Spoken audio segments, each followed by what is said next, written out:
सत्सङ्गतीर्थं सततं गळन्तम् कुलीपिनीतीर्थतटे रमन्तम् सम्पूर्णनिर्वाणरसप्रदं तम् श्रीसङ्गमेशं कलये हृदब्जे वैराग्यविज्ञानवने चरन्तम् स्वबोधसङ्गीतनदं नदन्तम् विशुद्धवेदान्तमहाविहङ्गम् सदा भजेऽहं चितिसंवसन्तम्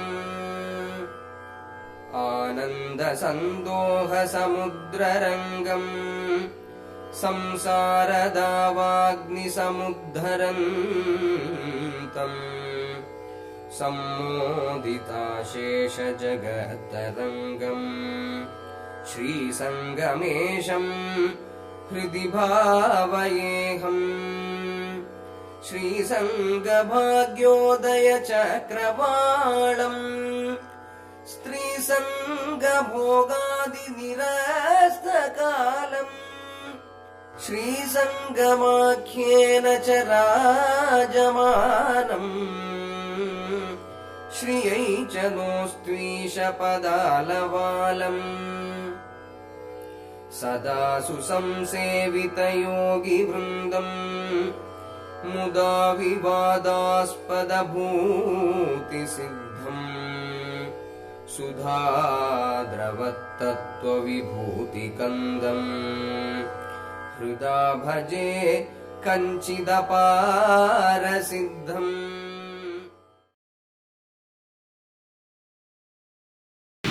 हर नमः पार्वतीपतये हर हर महादेव। गोविन्दनाम संकीर्तनं गोविन्द गोविन्द। जानकीकान्तस्मरणं जय जय राम राम। പൊതുവേ ഉള്ള ധ്യാന ശ്ലോകത്തിൽ ഒരു ചെറിയ വ്യത്യാസം. ഇപ്പോൾ ഇവിടെ സ്വാഗതം പറഞ്ഞ് ഭക്തൻ പറഞ്ഞു 9 വർഷത്തോളം ഇവിടെ സംഗമേശ്വരനെ വർഷം തോറും വന്ന് ഒരാഴ്ച ഉപാസിക്കാനുള്ള ഭാഗ്യമുണ്ടായിരുന്നുണ്ട് കുറേ വർഷങ്ങൾക്ക് മുമ്പ്. ആ ഗീതയൊക്കെ ഇപ്പോഴും ലഭ്യമാണ്.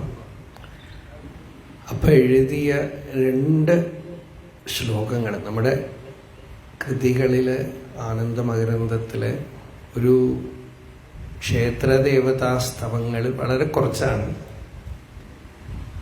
വളരെ കുറച്ചേ ഉള്ളൂ. അതിൽ 2 സ്തവങ്ങൾ സംഗമേശ്വരനെ സ്തുതിച്ചുകൊണ്ടാണ്. അതുകൊണ്ട് അത് ധ്യാന ശ്ലോകമായിട്ട് ചൊല്ലിയിട്ട് ആരംഭിക്കും. ഓം തത്സദാഖ്യം പുരുഷം പുരാണം ഭക്താർത്തിനാശായ സ്വരൂപവന്തം ശമം ദിശന്തം കരുണാർണവം തം ശ്രീസംഗമേശം ഹൃദി ഭാവയാമി. ശ്രീമാനയം ദീനയിതി പ്രഭേദാൻ വിഹായ സാമ്യേന സമീക്ഷമാണം വിവേകവൈരാഗ്യരസപ്രദാനം ശ്രീസംഗമേശം ഹൃദി ഭാവയാമി. സംസേവയാ രാഘവപാദുകായാഃ സൗഭ്രാതൃകം ഭക്തിം ഉദീരയന്തം തപോവ്രതം തം തപസാ ജ്വലന്തം ശ്രീസംഗമേശം ഹൃദി ഭാവയാമി. ഗംഗാതിതീർത്ഥാന്യപി നിഷ്പുനന്തം കുലീപിനീതീർത്ഥതടേ വസന്തം ഗുരും ഗുരൂണാം അജം ആദിദേവം ശ്രീസംഗമേശം ഹൃദി ഭാവയാമി. മേധാവിനാം ശാസ്ത്രവിചാരഭാജം തപസ്വിനാം ജ്ഞാനവതാം സമാജേ സദാ രമന്തം യതിരൂപിണം തം ശ്രീസംഗമേശം ഹൃദി ഭാവയാമി. ശാന്ത്യാദിയോഗൈരനിശം ലസന്തം പ്രശാന്തഗംഭീരനിജസ്വഭാവം പ്രബോധയന്തം ശ്രുതിവാക്യസാരം ശ്രീസംഗമേശം ഹൃദി ഭാവയാമി. യശസ്വിനാം സച്ചരിതവ്രതാനാം തപസ്വിനാം ചൈവ സമാശ്രിതാനാം വരേണ്യമേകം തമസഃ പരസ്താത് ശ്രീസംഗമേശം ഹൃദി ഭാവയാമി. നവോ നവോ യോ വിലസത്യജസ്രം രസസ്വരൂപം രമണം മുനീനാം സ്വരൂപഭക്തിം ജനയന്തം അക്ഷ്ണാ ശ്രീസംഗമേശം ഹൃദി ഭാവയാമി. മതിപ്രസാദം ഭജതാം ദധാനം മതപ്രഭേദാനപി വാരയന്തം മുദം ദധാനം നിജബോധദീപം ശ്രീസംഗമേശം ഹൃദി ഭാവയാമി. സത്സംഗതീർത്ഥം സതതം ഗണന്തം കുലീപിനീ തീർത്ഥതടേ രമന്തം സമ്പൂർണ്ണ നിർവാണരസപ്രദം തം ശ്രീസംഗമേശം കലയേ ഹൃദബ്ജേ. വൈരാഗ്യവിജ്ഞാനവനേചരന്തം സ്വബോധസംഗീതനദം നദന്തം വിശുദ്ധവേദാന്തമഹാവിഹംഗം ശ്രീസംഗം സദാ ഭജേഹം ചിതിവസംവസന്തം ആനന്ദസന്തോഹസമുദ്രരംഗം സംസാരദാവാഗ്നിസമുദ്ധരന്തം സമ്മോദിതാശേഷജഗത്തരംഗം ശ്രീസംഗമേശം ഹൃദി ഭാവയേഹം. ശ്രീസംഗഭാഗ്യോദയചക്രവാളം സ്ത്രീസംഗഭോഗാദിനിരസ്തകാലം ശ്രീസംഗമാക്യേന ച രാജമാനം ശ്രിയൈ ച നോസ്ത്വീശപദാലവാലം സദാ സുസംസേവിതയോഗിവൃന്ദം മുധാ വിവാദാസ്പദഭൂതിസിദ്ധം സുധാദ്രവത്തത്വവിഭൂതികന്ദം ഹൃദാ ഭജേ കഞ്ചിദപാരസിദ്ധം. തപോഭിരാനന്ദസമാധിമഗ്നേ തപോഭിരുഗ്രൈശ്ച കൃശായമാനേ ജടാകലാപൈശ്ച വിഭാസമാനേ വിഭൂമ്നി ചിത്തം രമതാം സദാ മേ. ഗീതാരസാസ്വാദനകാപി മൂർത്തിഃ വേദാന്തഗൂഢാർത്ഥവിനോദകീർത്തിഃ നിശ്ചിന്തനിർവാണവികാസപൂർത്തിഃ സദാ ഹൃദബ്ജേ മമ സന്നിധത്താം. സംഗംയുതസ്യാത്മനി സംഗദാതാം സർഗാദിഹീനാത്മസമാധിദാതാം സദാ സുസംസേവിതവിശ്വധാതാം സദാ മമാസ്താം ഹൃദി സംവിധാതാം. ശ്രീസംഗതീർത്ഥം ഹൃദയേ വഹന്തീം ജഗന്തി സർവാണി സദാ പുനന്തീം സംസാരതാപാംശമുദാദളന്തീം ഗണന്ത്യഹോ കാചിദപൂർവഗംഗാം. വിഭോരഹോ ലോകമഹാവിധാതുഃ വിഭൂതിരേഷാ കരുണാസുപൂർത്തിഃ വിഭാതി വിശ്വോദയഭാഗ്യകീർത്തിഃ ശ്രീസംഗതീർത്ഥേ പരമേശമൂർത്തിഃ.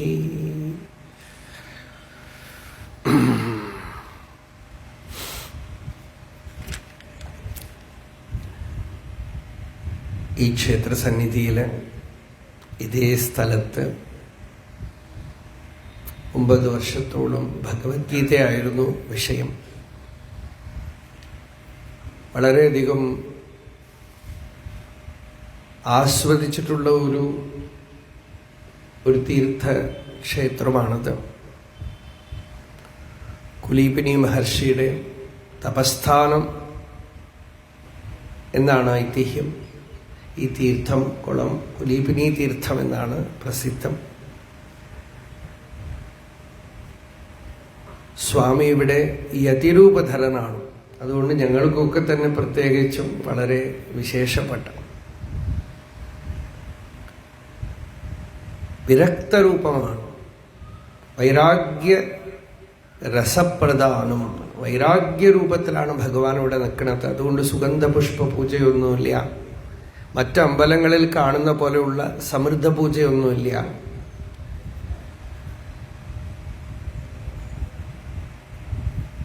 സ്വാമിയെ കാണണമെങ്കിൽ ദൂരത്തുനിന്നൊന്നും കാണാൻ പറ്റില്ല, അടുത്ത് പോയി തന്നെ കാണണം. നല്ല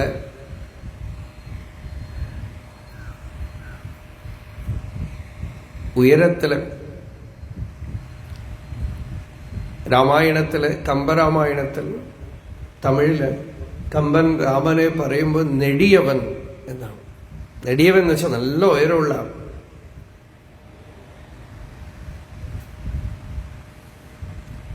ദീർഘബാഹു എന്നാണ് ലക്ഷണം. അപ്പൊ വിഷ്ണുവാണ് കേരളത്തില് പ്രതിഷ്ഠ.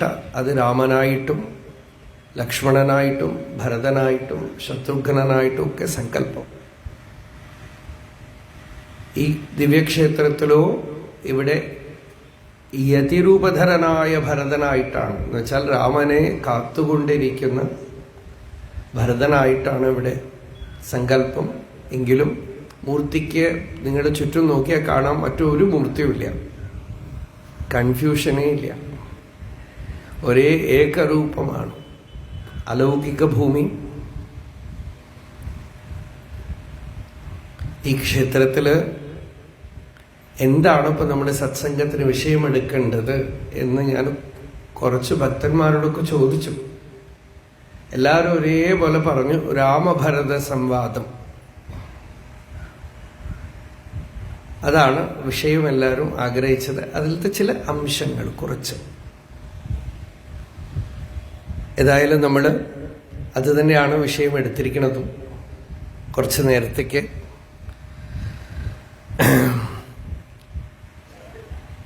വാൽമീകിഗിരിസംഭൂത രാമസാഗരഗാമിനി പുനാതു ഭുവനം പുണ്യാ രാമായണ മഹാനദി ആഞ്ജനേയം അതിപാടലാനനം കാഞ്ചനാദ്രികമനീയ വിഗ്രഹം പാരിജാതതരുമൂലവാസിനം ഭാവയാമി പവമാനനന്ദനം. യത്ര യത്ര രഘുനാഥകീർത്തനം തത്ര തത്ര കൃതമസ്തകാഞ്ജലിം ബാഷ്പവാരി പരിപൂർണലോചനം മാരുതിം നമത രാക്ഷസാന്തകം. സീതാരാമഗുണഗ്രാമ പുണ്യാരണ്യവിഹാരിണൗ വന്ദേ വിശുദ്ധവിജ്ഞാനൗ കവീശ്വര കപീശ്വരൗ.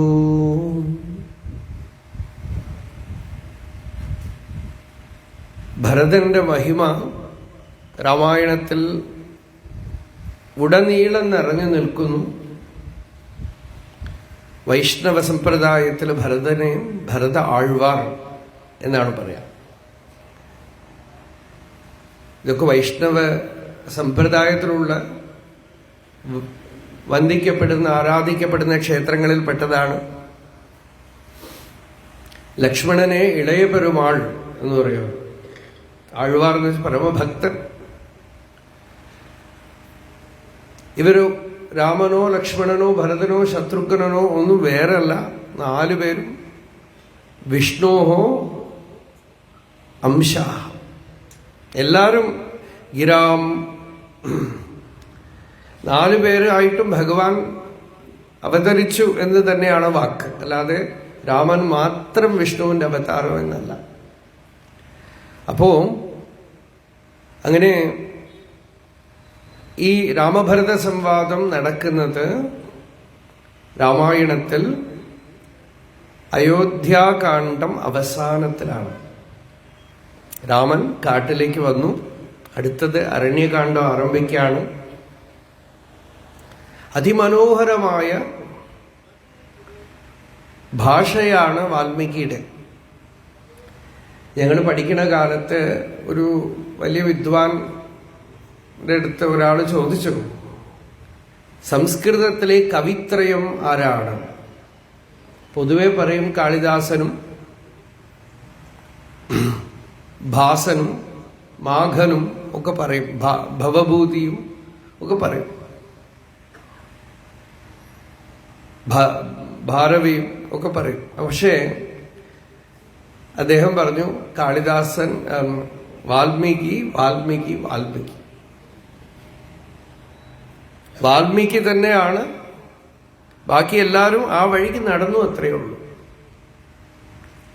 അയോധ്യാകാണ്ഡത്തിൽ ഭഗവാൻ ശ്രീരാമചന്ദ്രൻ ലക്ഷ്മണനോടുകൂടെ സീതയോടുകൂടെ കാട്ടില് മന്ദാകിനി തീരത്തിൽ ചിത്രകൂടത്തിൽ താമസിക്കുകയാണ്. അതാണ് സന്ദർഭം. ചിത്രകൂടം നിങ്ങൾ പോയി കണ്ടിട്ടില്ലെങ്കിൽ സാധിക്കുമെങ്കിൽ ഒന്ന് പോയി കണ്ടിട്ട് വരാം. ഇപ്പോ മഹാകുംഭമൊക്കെ നടന്നുവല്ലോ, അവിടുന്ന് കുറച്ച് അടുത്താണ്. കുംഭമേള നടന്നതിൽ നിന്നും കുറച്ച് പോകണം, ഒരു 4 മണിക്കൂർ പോകണം. ചിത്രകൂടത്തിലേക്ക് തന്നെ ട്രെയിനുണ്ട്. നല്ല മനോഹരമായ സ്ഥലം. കാമദഗിരി എന്ന് പറഞ്ഞൊരു ചെറിയ മലയുണ്ട്.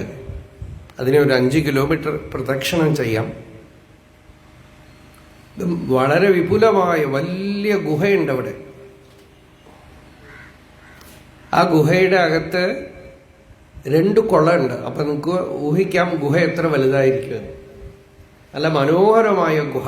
സീതയ്ക്ക് സ്നാനത്തിനായിട്ടൊരു ചെറിയ തടാകം, ഇങ്ങനെയൊക്കെ ആയിട്ട് വളരെ മനോഹരമായ ഗുഹ. ഇതിനകത്താണ് രാമൻ ലക്ഷ്മണനും സീതയും താമസിച്ചത് എന്നൊക്കെ പറയും. വളരെ അലൗകികമായ ഭൂമി. ആ ചിത്രകൂടത്തിൽ താമസിക്കുമ്പോൾ വളരെ സന്തോഷമായിട്ടാണ് രാമൻ കാട്ടിൽ താമസിക്കുന്നത്. ഒരുപക്ഷെ രാമായണത്തിൽ ഇത്രയധികം സന്തോഷമായിട്ട് ഒരിക്കലും ജീവിച്ചിട്ടില്ല. വനവാസം വളരെ സന്തോഷമായിട്ട് കഴിഞ്ഞുപോയി 12.5 വർഷം. അപ്പോ ആരംഭത്തിൽ അഥശൈലാദ് വിനിഷ്ക്രമ്യ മൈഥിലീം കോസലേശ്വരഃ അദർശയത് ശുഭജലാം രമ്യാം മന്ദാകിനീം നദീം. മന്ദാകിനി നദി നടുക്ക് ഇങ്ങനെ ഒഴുകി വരുന്നു. അതിരമ്യയായ ആ മന്ദാകിനി നദിയെ രാമൻ സീതയ്ക്ക് കാണിച്ചു കൊടുക്കുകയാണ്. അബ്രവീച്ഛവരാരോഹം ചന്ദ്രചാരു നിഭാനനം വിദേഹരാജസ്യ സുതാം രാമോ രാജീവലോചനഃ. സീതയ്ക്ക് ഒരു വിശേഷണം കൊടുക്കുക. എന്താന്ന് വെച്ചാൽ, ഒരു ഭാര്യയും കൂട്ടിക്കൊണ്ട് ഭർത്താവ് എവിടെയെങ്കിലുമൊക്കെ അമേരിക്കയിലേക്ക് പോയിട്ട് വരും, ഇല്ലേ? വേൾഡ് ടൂർ പോയിട്ട് വരും.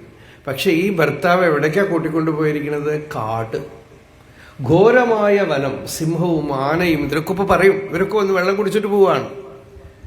അങ്ങനെ ആ ഘോരമായ വനത്തിൽ വരുമ്പോ സീത വളരെ ആനന്ദമായിട്ടിരിക്കുകയാണ്. അപ്പൊ അങ്ങനെ ആനന്ദമായിട്ട് ഇരിക്കണമെങ്കിൽ എന്താ കാരണമെന്ന് വെച്ചാൽ, വിദേഹരാജസ്യ സുതാം, ജനകനന്ദിനിയാണ്.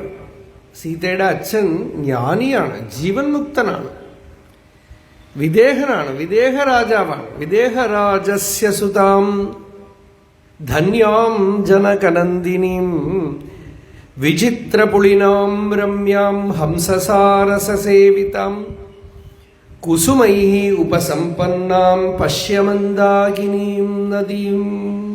നമ്മൾ കൺമുമ്പിൽ കാണാമത് ചിത്രം. മന്ദാകിനി നദിയുടെ കരയ്ക്ക് ഇരുന്നിട്ട് സീതയോട് പറയാം, നോക്കൂ, ധാരാളം ഹംസങ്ങൾ ഈ നദിയിൽ ഇങ്ങനെ പോകുന്നു, കൊളക്കോഴികൾ ധാരാളം ഉണ്ട് ഈ നദിയിൽ, നല്ല മനോഹരമായ ജലത്തോടുകൂടെ ഈ നദി ഒഴുകുന്നു. മൃഗയൂഥനിപീതാനി കലുഷാംഭസി സാമ്പ്രതം തീർത്ഥാനി രമണീയാനി രതിം സഞ്ജനയന്തി മേ. രാമൻ പറയാണ്, ആനകൾ കലക്കിയിരിക്കത്രേ നദീജലം. ആനകൾ ഇറങ്ങി കുളിച്ച് കലക്കിയിരിക്കുകയാണ്. ആ ജലം കാണുമ്പോൾ അതിനൊരു മനോഹാരിതയുണ്ട്. അത് കാണുമ്പോൾ എൻ്റെ മനസ്സിൽ അത്ര ആനന്ദം വരുന്നു. സീത ചിത്തം സമാഹിതമാവുന്നു. ഇവിടെ നോക്കൂ, നമ്മുടെ കുളവും നദികളൊക്കെ ഇപ്പോൾ, നദികളുടെ ഒക്കെ സ്ഥിതി ഒന്ന് ആലോചിച്ച് നോക്കൂ.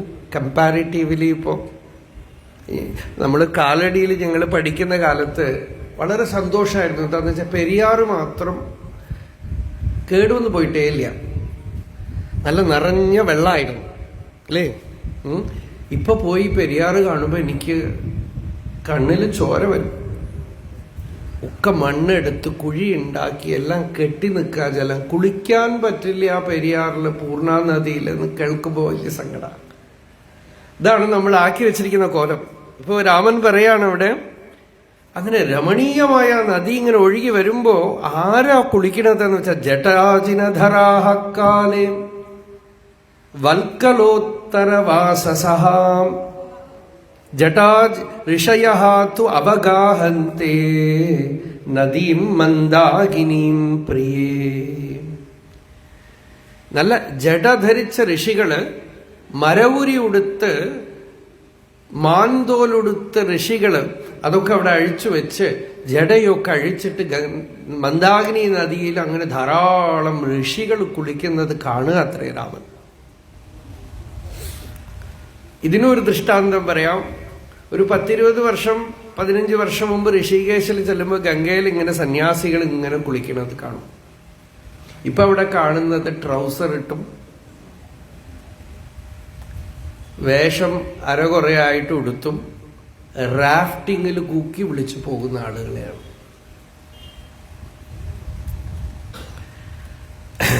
അപ്പൊ ഇവിടെ ഋഷികൾ ഇങ്ങനെ സ്നാനം ചെയ്യുന്നത് കാണുന്നു ഗംഗയില്, മന്ദാകിനി നദിയില്. ആദിത്യമുപതിഷ്ഠന്തേ നിയമാത് ഊർധ്വബാഹവഃ. സൂര്യൻ ഉദിച്ചു വരികയാണ് മന്ദാകിനി നദിയുടെ മുമ്പില്. തപോനിഷ്ഠകളായ ഋഷികള് കൈകൂപ്പി ആദിത്യമുപതിഷ്ഠന്തേ, സൂര്യനെ ആരാധിക്കുകയാണ്.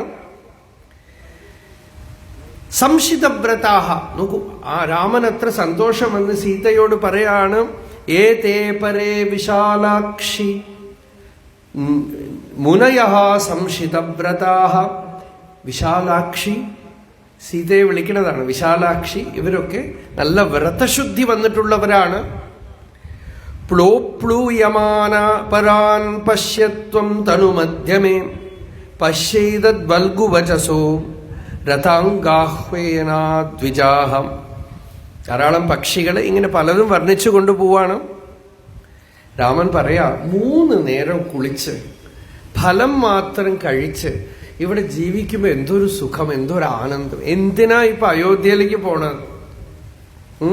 3 നേരം കുളിച്ച്, സ്നാനം ത്രിശവണം, അതാണ് 3 നേരം കുളിച്ച് ഇവിടെ ഫലം മാത്രം ഭക്ഷിച്ച് ഇരിക്കുമ്പോ ഉപസ്പൃശന് ത്രിശവണം മധുമൂല ഫലാശന. കിഴങ്ങുകളും ഫലങ്ങളും ഒക്കെ കഴിച്ച് നായോധ്യായേന രാജ്യായ സ്പൃഹയേ ചത്വയാ സഹ. നീയും എന്റെ കൂടെ ഉണ്ട്, എനിക്ക് അയോധ്യയിലേക്കും പോണ്ട, രാജ്യവും വേണ്ടാന്ന്. ഇവിടെ സുഖമായിട്ട് തപസ് ചെയ്ത് ഈ വനത്തിൽ താമസിക്കാം. ഇതാണ് സന്ദർഭം. രാമായണത്തിൽ ഇതാണ് സന്ദർഭം. ഇങ്ങനെ സൗഖ്യമായിട്ട് ആനന്ദമായിട്ട് പ്രശാന്തമായിട്ട് തപോനിഷ്ഠനായി രാമൻ ഇരിക്കുകയാണ്. ഇവിടേക്കാണ് ഭരതൻ, നമുക്ക് കഥ അറിയാം, രാമന് കൊടുത്ത രാജ്യം ഒരു രാത്രി കൊണ്ട് കഥ മാറി ഭരതന്റെ തലയിൽ കെട്ടിവെച്ചു. ഭരതൻ കൈകേയിയെ നിന്ദിച്ച് എനിക്ക് രാജ്യം വേണ്ട എന്ന് പറഞ്ഞ് തിരിച്ച് ശ്രീരാമചന്ദ്രന്റെ കാലിൽ സമർപ്പിക്കാൻ, പാദത്തിൽ സമർപ്പിക്കാനായിട്ട് കാട്ടിലേക്ക് പുറപ്പെട്ടു. അപ്പൊ ജനങ്ങളൊക്കെ ഭരതന്റെ കൂടെ പുറപ്പെട്ടു. അയോധ്യാനിവാസികളായ ജനങ്ങളൊക്കെ കൂടെ പുറപ്പെട്ടു. വലിയ ഒരു സൈന്യം തന്നെ കൂടെ ഉണ്ട്. അതുകൊണ്ട് പലർക്കും സംശയമായി, രാമനെ കാട്ടിൽ വന്ന് തോൽപ്പിക്കാൻ വേണ്ടിയാണോ ഭരതൻ വരണത്? ഭരദ്വാജ മഹർഷി പോലും ചോദിച്ചു, എന്തിനാപ്പം ഇങ്ങനെ ഇത്ര വലിയ സൈന്യം? അങ്ങനെ ഭരദ്വാജൻ പറയുമ്പോ ഭരതൻ പറയുന്നുണ്ട്, ഹതോസ്മിയതി മാമേവം ഭഗവാനപി മന്യത്തെ. അവിടുന്ന് പോലും എന്നെ സംശയിക്കുകയാണെങ്കിൽ ഞാൻ നിന്ദ്യനാണ്.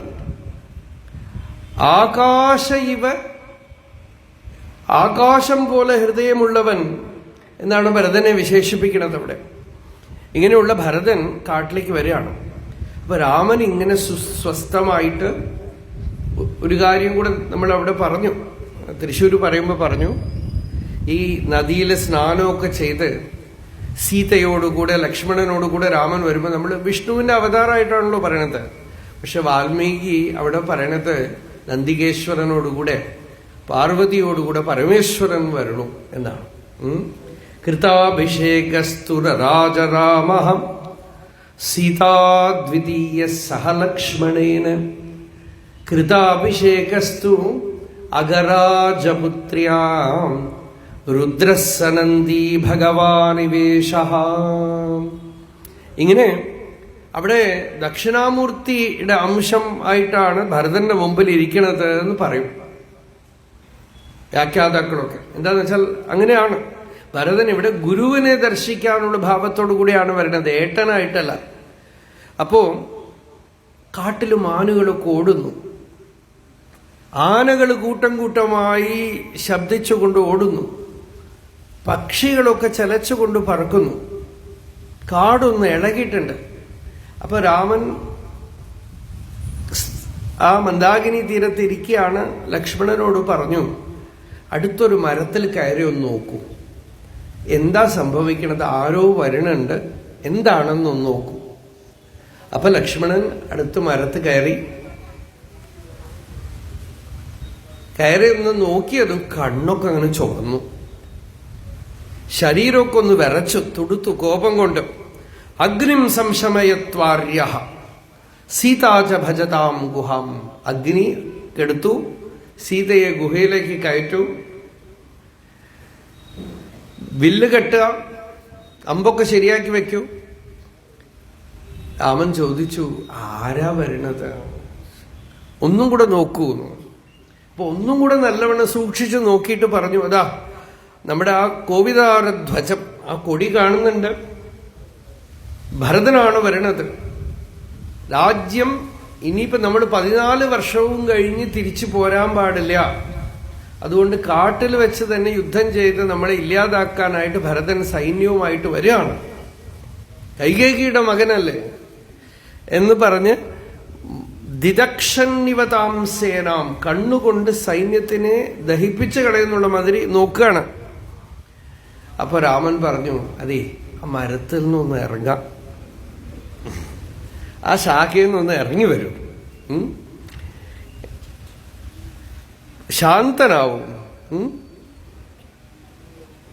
ഭരതനെ എനിക്കറിയാം,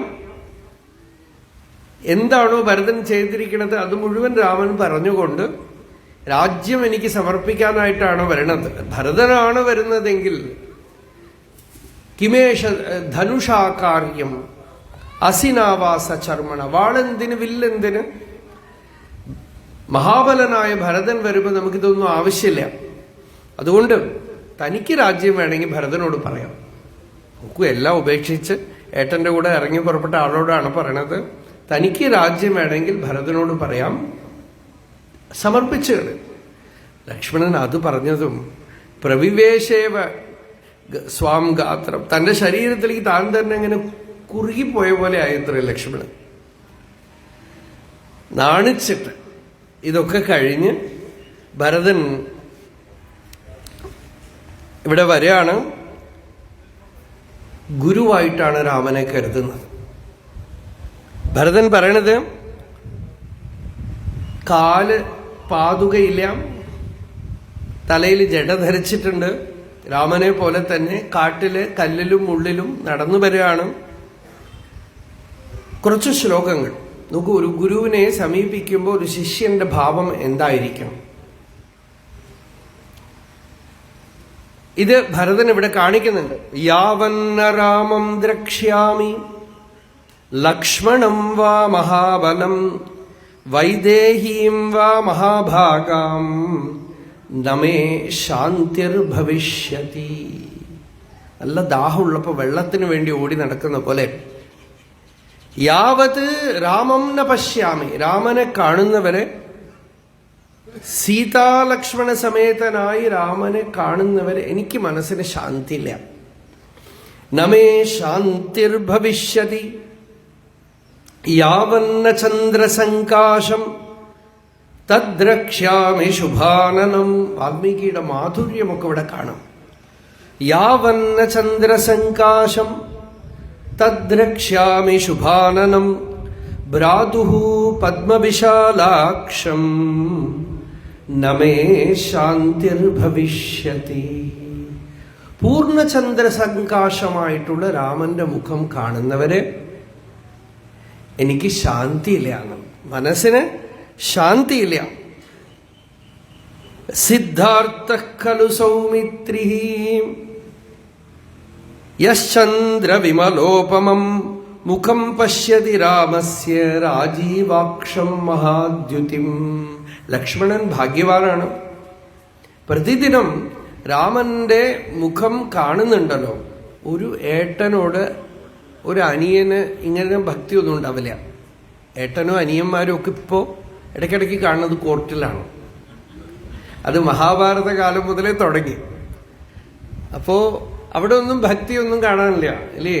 അപ്പോ ഇതാണ് ദിവ്യം, അലൗകികമായ സൗഭ്രാതൃകം ഭക്തി മുദീരയന്തം എന്ന് നമ്മള് ഇപ്പൊ ഈ ശ്ലോകത്തിൽ പറഞ്ഞല്ലോ. സൗഭ്രാതൃകം ഭക്തി, ഭ്രാതാവിനോടുള്ള ഒരു ഭക്തി. അപ്പൊ ഭ്രാതാവായിട്ടല്ല കണ്ടത്, ഗുരുവായിട്ടാണ് കണ്ടത്. യാവന്ന ചരണൗ ഭ്രാതുഃ പാർത്ഥിവ വ്യഞ്ജനാൻവിതൗ ശിരസാ പ്രഗ്രഹീഷ്യാമി നമേ ശാന്തിർഭവിഷ്യതി. ആ ചരണം ഗ്രഹിക്കുന്നവരെ എനിക്ക് ശാന്തിയില്ല എന്ന് പറഞ്ഞുകൊണ്ട് കാട്ടിലേക്ക് ഓടുകയാണ്. നിങ്ങളാരും വരണ്ട, ഞാനും കുറച്ചു പേരും മാത്രം മുമ്പിൽ പോവാം എന്ന് പറഞ്ഞ് ചില സുഹൃത്തുക്കളെ മാത്രം കൂട്ടിക്കൊണ്ട് കാട്ടിലിങ്ങനെ തെരഞ്ഞു പോകുമ്പോൾ വേദമന്ത്രങ്ങൾ കേൾക്കുന്നു. ദൂരത്ത് നിന്ന് പുക ഇങ്ങനെ വരുന്നുണ്ട്. അപ്പൊ അഗ്നി അവിടെ ഉണ്ട് എന്ന് അറിഞ്ഞു. നല്ല മാനുകളൊക്കെ സമാധാനത്തോടുകൂടെ നടക്കുന്നത് കണ്ടു. അപ്പൊ ഇവിടെ ഋഷികളുടെ ആശ്രമം ഉണ്ട് എന്ന് അറിഞ്ഞു. അങ്ങനെ ദൂരത്ത് നിന്ന് ആ ഉടജം കണ്ടു. ഭ്രാതുഃ പർണകുടീം ശ്രീമാൻ ഉടജം ച ദദർശ ചഃ ശാലായാഹ തു അഗ്രതസ്തസ്യ ദദർശ ഭരതസ്തദാ. നല്ല വിറക് കൂട്ടിയിട്ടുണ്ട്.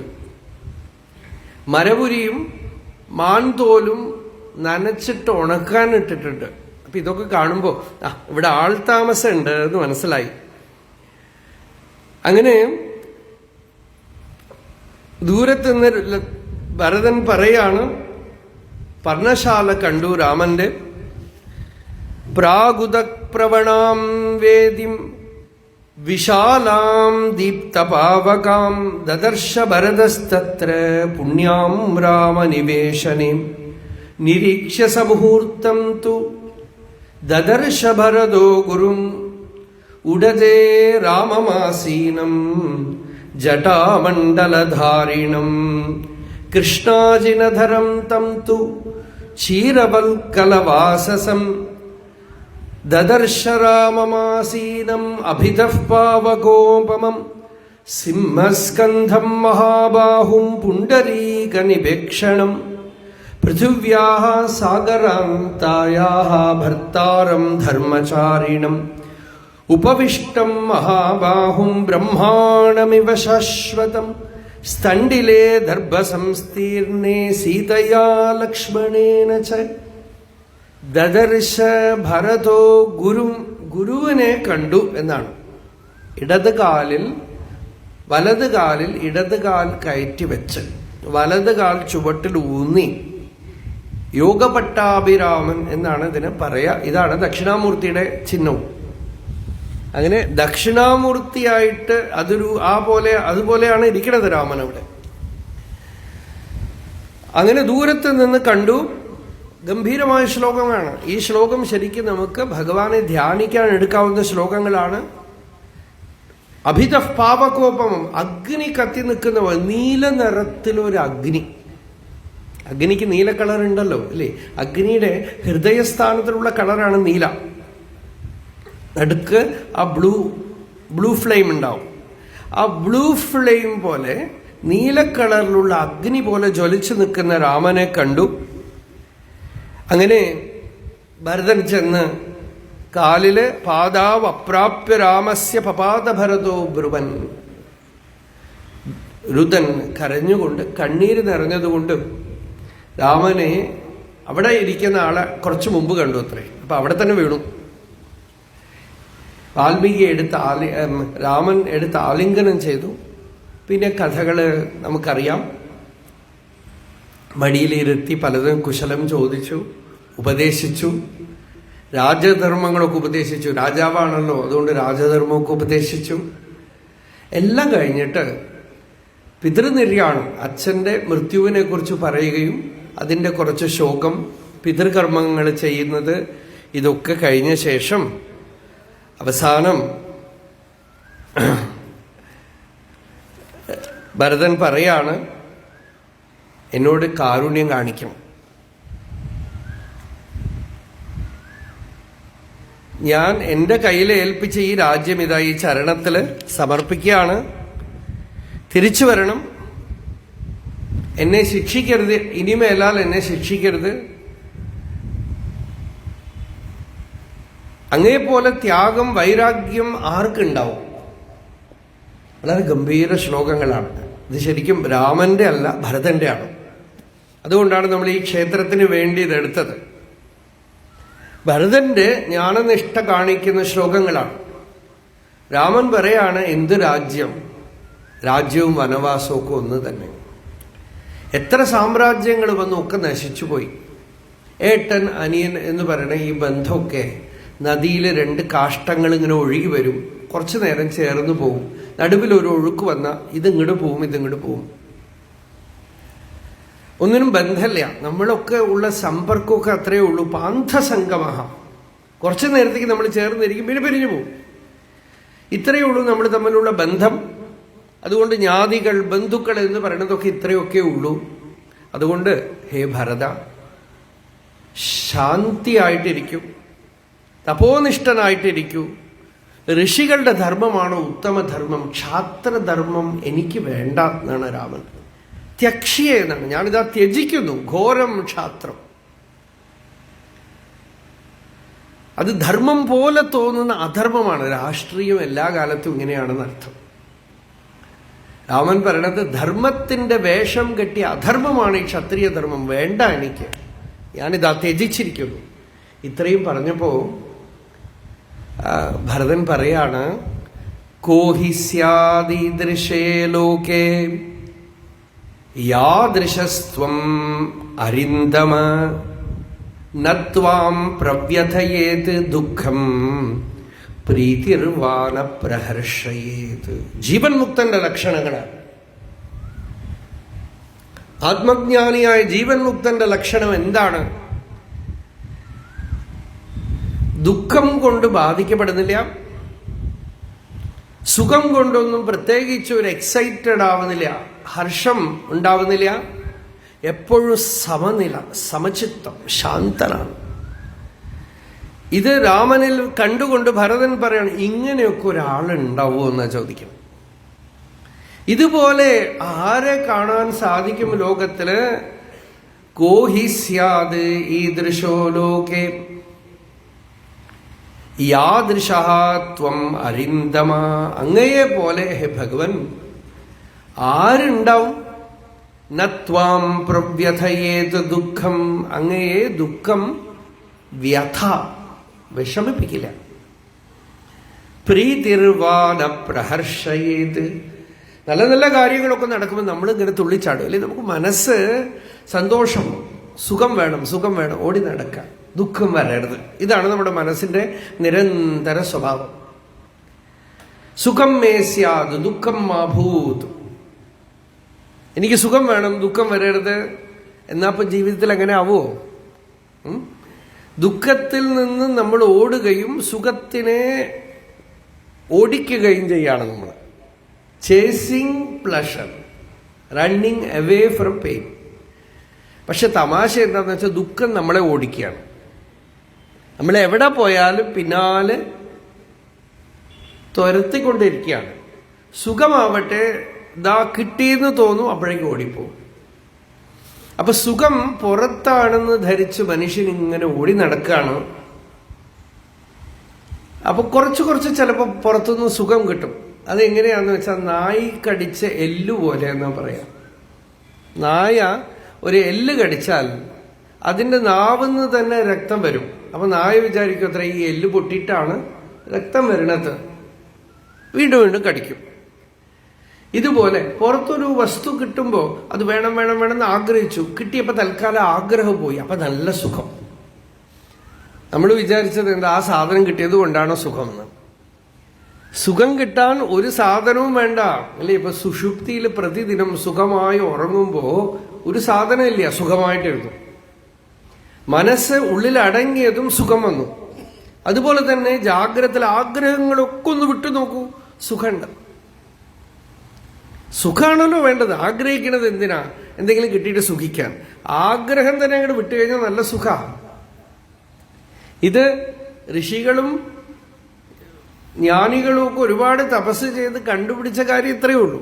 പ്രജഹാതിയതാ കാമാൻ സർവാൻ പാർത്ഥ മനോഗതാൻ ആത്മന്യേവാത്മനാ തുഷ്ടഃ സ്ഥിതപ്രജ്ഞസ്തദോച്യതേ. തന്നിൽ തന്നെ സന്തോഷം, തന്നിൽ തന്നെ സൗഖ്യം എന്നുവെച്ചാൽ ഒന്നും വേണ്ടെന്നല്ല, അതായിട്ട് വരുമ്പോ ശരി, ആഗ്രഹിക്കണില്ല എന്നാണ്. എതിർച്ചയാ വന്നോ ശരി, എതിർച്ചാലാപ സന്തുഷ്ട. എതിർച്ചയാ എന്തെങ്കിലുമൊക്കെ കിട്ടിയാൽ നല്ലത്, ഇത് വേണം അത് വേണം എന്ന് പിച്ചക്കാരനായിട്ട് നടക്കണില്ല. ഹൃദയത്തിൽ തന്നിൽ തന്നെ താൻ സുഖം കണ്ടെത്തിയിരിക്കുന്നു. ഇതാണ് ഇത്ര രാമന്റെ ലക്ഷണം. അതുകൊണ്ടാണ് രാമചന്ദ്രൻ എന്ന് പറയുന്നത്. കൃഷ്ണചന്ദ്രൻ അധികം പറഞ്ഞ് കേട്ടിട്ടില്ല ഇല്ലേ? പറയാറുണ്ട്, കൃഷ്ണനാണ് ചന്ദ്രവംശത്തിൽ ജനിച്ചത്, രാമൻ സൂര്യവംശത്തിലാണ്. അപ്പൊ ശരിക്കും രാമസൂര്യൻ എന്നാണ് പറയേണ്ടത്. പക്ഷെ ആരെങ്കിലുമൊക്കെ രാമസൂര്യൻ എന്ന് പറഞ്ഞ് കേട്ടിട്ടുണ്ടോ? രാമചന്ദ്രൻ എന്താന്ന് വെച്ചാൽ കാണുമ്പോ തന്നെ നല്ല ശീതളത, കുളിർമ. ലക്ഷണം തന്നെ പറയണത് അങ്ങനെയാണ്. സമുദ്രസ്യേവ ഗാംഭീര്യം, നല്ല അലയില്ലാത്ത ആഴി പോലെ പ്രശാന്തി. സ്ഥൈര്യം മേരോരിവസ്ഥിതി, ഒരു കാര്യം നിശ്ചയിച്ചു കഴിഞ്ഞാൽ മേരുപർവ്വതം പോലെ അതിൽ ഉറച്ചു നിൽക്കുക. തത്വജ്ഞാനത്തിൽ മേരുപർവ്വതം പോലെ നിശ്ചയം. അന്തശീതളതാ ചൈന്തോഹോ, നല്ല കുളിർനിലാവ് പോലെ ഉള്ളിൽ തണുപ്പ്. ഇതൊക്കെ അത്ര രാമനെ കാണുമ്പോൾ തോന്നുന്നത്. അപ്പൊ അങ്ങനെ കണ്ടിട്ടാണ് ഭരതൻ പറയണത്, ഇതുപോലെ ആരെങ്കിലുമൊക്കെ ഉണ്ടാവുമോ ഭഗവാൻ? അതുകൊണ്ട് സമ്മതശാപിവൃദ്ധാനാം, ഋഷികളൊക്കെ അങ്ങയെ കണ്ട് ആശ്ചര്യപ്പെടുന്നു. എങ്ങനെ? ഒരു രാജകുമാരനെ കണ്ട് ഋഷികൾ എന്തിനു ആശ്ചര്യപ്പെടണം? അതാണ് യോഗവാസിഷ്ടം നമ്മൾ വൈകിട്ട് പറഞ്ഞുകൊണ്ടിരിക്കുന്നത്. ഋഷികള് രമ്യന്തേ മുനയഃ രമന്തി, മുനികളൊക്കെ ഇവനിൽ രമിക്കുന്നു. അതുകൊണ്ട് അവിടുന്ന് ജീവൻ മുക്തനാണ്. നോക്കൂ, വേദാന്ത ശാസ്ത്രം മുഴുവൻ ത്രാസിൽ ഒരു സ്ഥലത്ത് വെച്ച്, ത്രാസിൽ മറ്റേ തട്ടില് ഈ ഒരേ ഒരു ശ്ലോകം വെച്ച സമമായിട്ടിരിക്കും. ഒരു ശ്ലോകം, ഒറ്റ ശ്ലോകം ഭരതന്റെ വാക്കിൽ വരുന്നതാണ്. രാമനെ വർണ്ണിക്കുകയാണ്. അവിടുത്തെ സ്ഥിതി എന്താണ് എന്ന് ഞാൻ അറിയും, പക്ഷെ അത് നേടിയെടുക്കാൻ കാകൻ പറന്നു പുനരന്നങ്ങൾ പോയ വഴി പോകുന്ന പോലെ ഹരിനാരായണായ നമ എന്ന് പറഞ്ഞ പോലെ ആ ഹംസത്തിന്റെ ഗതി അല്ലെങ്കിൽ പരുന്തിന്റെ ഗതി കാക്കയ്ക്ക് പറ്റില്ല. എന്താ ശ്ലോകം എന്ന് വെച്ചാൽ, ഒരു പക്ഷേ ഇതുപോലൊരു ശ്ലോകം വേറെ ഒരിടത്തും കാണില്ല. യഥാമൃതഃ തഥാ ജീവൻ യഥാ സതി തഥാ സതി യസ്യൈഷ ബുദ്ധിലാഭ സ്യാത് പരിതപ്യേത കേന സഹ. ഗീതയില് നാസതോ വിദ്യത്തെ ഭാവഃ ന അഭാവോ വിദ്യത്തെ സതഃ ഉഭയോഹോ അപി ദൃഷ്ടോന്തഃ തു അനയോഹോ തത്വദർശിഭിഃ എന്ന് ഭഗവാൻ തത്വദർശികളുടെ ദർശനത്തിനെ, അറിവിനെ പറഞ്ഞു. എന്താണോ ഉള്ളത് അത് ഒരിക്കലും ഇല്ലാതാവില്ല എന്നാണ്. ഇല്ലാത്തത്